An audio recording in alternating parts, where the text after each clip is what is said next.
Un saludo a todos. Vamos a dar continuidad a la unidad 2. Esta sería la segunda parte de los compuestos bioactivos. ¿Sí? Vamos a hacer un repaso de vuelta de la clasificación de esos compuestos bioactivos que según su funcionalidad se, dividían en 5 categorías, de los cuales ya vimos 4. Hoy nos convoca el quinto, que serían los nutrientes, ¿sí? Vimos a los no nutrientes, vimos a los probióticos, prebióticos y simbióticos. Y bueno, el día de hoy entonces vamos a hablar de los nutrientes, específicamente de uno de los macros que, cumple con funciones muy beneficiosas para la salud. Entonces, haciendo un repaso de vuelta, vamos a ver que dentro de los nutrientes se encontraban a los 3 macronutrientes con, con compuestos específicos de acuerdo al macro del cual vamos a hablar, que en este caso las proteínas, por ejemplo, hay ciertos aminoácidos implicados, como es el caso del triptófano, la glutamina, la arginina, la cisteína y los péptidos bioactivos que, cumplen con funciones muy importantes dentro del organismo y cuya fuente dietética lo encontramos en alimentos tanto de origen animal y vegetal. En el caso del origen animal tenemos a las fuentes como el pollo, el pescado, a los quesos, a los huevos, a las legumbres, a los cereales. También encontramos otras fuentes proteicas como es el caso de la leche, las leguminosas como la soja, el garbanzo.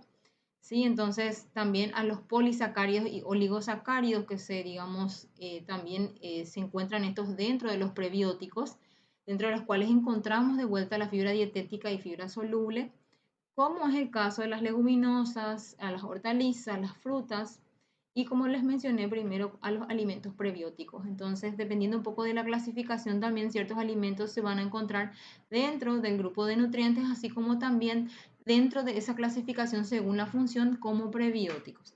Y a los lípidos bioactivos, en este caso tenemos a los ácidos grasos omega 3 y al ácido linoleico conjugado. El tema que hoy nos convoca básicamente va a ser el ácido graso omega 3.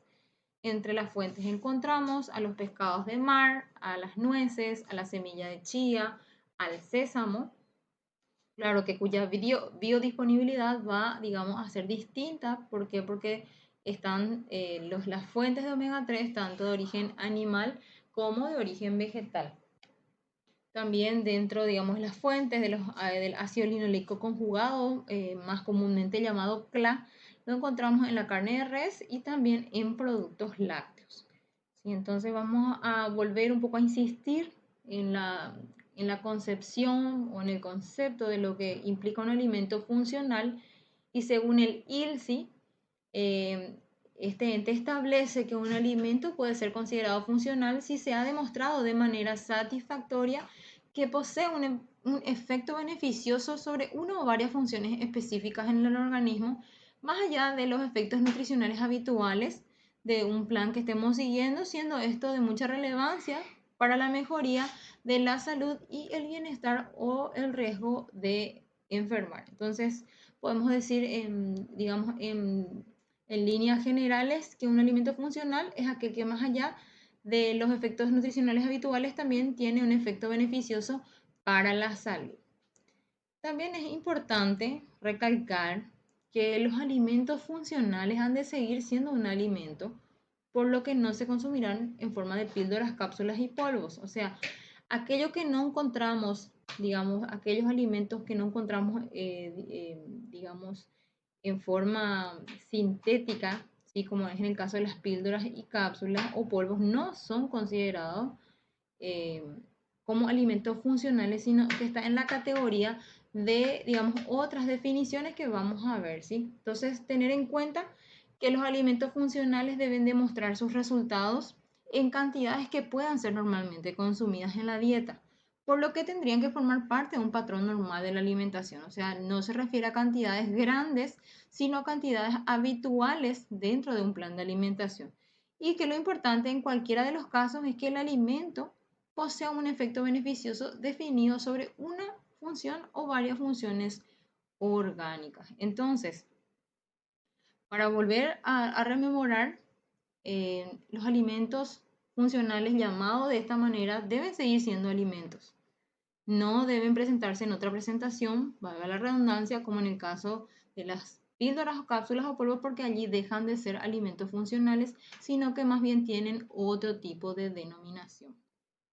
Entonces vamos a ver que dentro de esos conceptos encontramos un alimento enriquecido, que es el caso de la sal yodada o fluorada, que puede aportar un nutriente o varios nutrientes que se sabe son deficitarios en la población. O sea, ese es un alimento enriquecido, aquel que poblacionalmente hablando se encuentra, digamos, en déficit, entonces de esa manera es incorporado a el alimento. Entonces ese es un alimento enriquecido. Sin embargo, el suplemento alimentario se considera más próximo a lo que es la farmacología que a la nutrición y no se incluye dentro de los alimentos funcionales.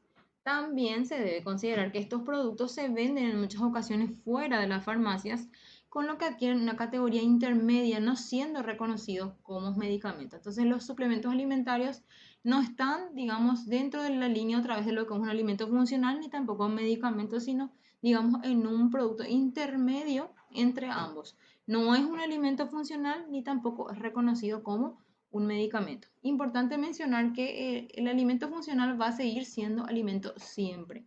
Cuando cambia su forma de presentación para la ingestión, digamos, del componente que queremos, ya deja de ser un alimento funcional, sino tiene otra denominación. Aquí vamos a ver entonces un esquema de lo que se considera un alimento funcional.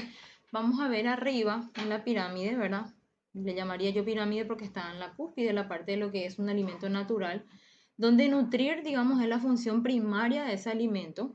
Y por otro lado tenemos una función específica secundaria, cuando hablamos ya de nutrientes o no nutrientes, digamos, clasificando ese alimento, ¿verdad? Como algo esencial o no esencial, y también como nutrientes o no nutrientes dentro de la función preventiva terciaria, ¿sí? Aquí se hace una selección del componente alimento, ¿sí? Donde se hace un cambio de disponibilidad o una variación o cambio de la naturaleza, o se le adiciona o se le elimina algún componente, entonces ese es considerado un alimento funcional, ¿sí? Entonces vemos que no es un alimento funcional, no es solamente un alimento en su estado natural, sino también aquel alimento que por cuestiones biotecnológicas haya sido añadido algún componente o haya sido sustraído o eliminado en este caso.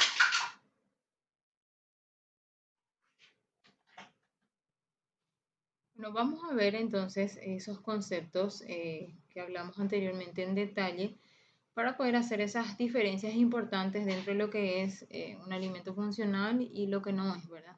Con sus ejemplos, dejando de lado un poco el tema de la legislación, porque eso vamos a ver en otra unidad. Entonces, ¿qué son los complementos alimenticios? Tenemos aquí una tabla donde vamos a ver la definición y concepto y los ejemplos para poder entender y entrar en contexto.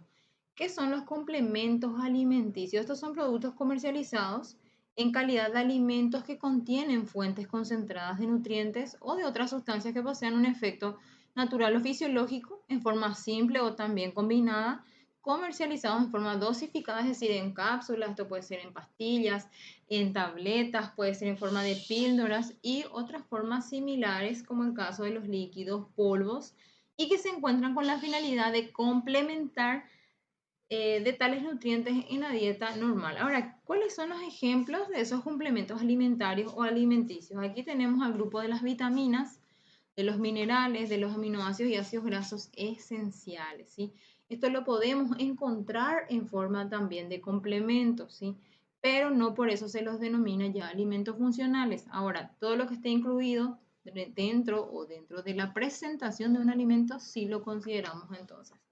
Aquí también tenemos a los alimentos dietéticos, que son productos alimenticios destinados a una alimentación especial.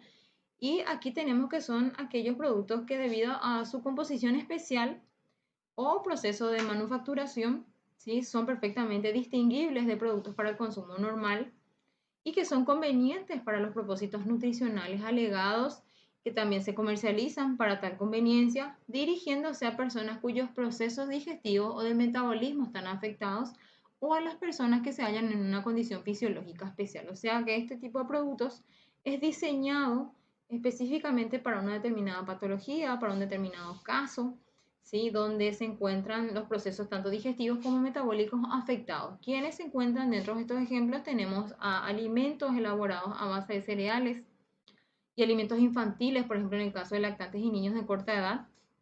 Aquí, por ejemplo, podríamos encontrar una leche predigerida, una fórmula maternizada, se decía anteriormente, hoy hay un código que regula también eso. Entonces, son fórmulas en este caso. ¿Sí? También tenemos los alimentos destinados a ser utilizados en dietas de bajo valor energético para reducción de peso. También alimentos dietéticos destinados a usos médicos especiales. Aquí también podrían ingresar las fórmulas que se consumen en el caso de ciertos, por ejemplo, de ciertas fórmulas que tienen ciertas particularidades, como por ejemplo un producto que sea apto para diabéticos y así. Entonces, así como surgen el término de lo que son complementos alimenticios y alimentos o productos alimenticios destinados a una alimentación especial.